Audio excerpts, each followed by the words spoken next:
This is a standard ultralight mouse and it weighs around 60 grams. This is my custom 18 gram Model I and it weighs less than a single AA battery.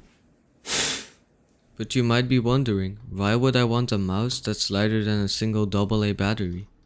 In the world of FPS gaming, weight is friction. To get a Model I down to 18 grams, I couldn't just remove unnecessary plastic. I had to rethink every single millimeter of the build. So I opened Onshape and started modeling. After a while and plenty of failed prototypes, this is what I came up with.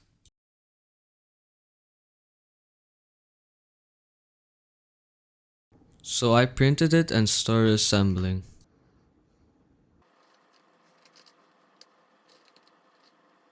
This time it clicked and fit perfectly, but I still decided to throw in a screw so it wouldn't pop out mid-game.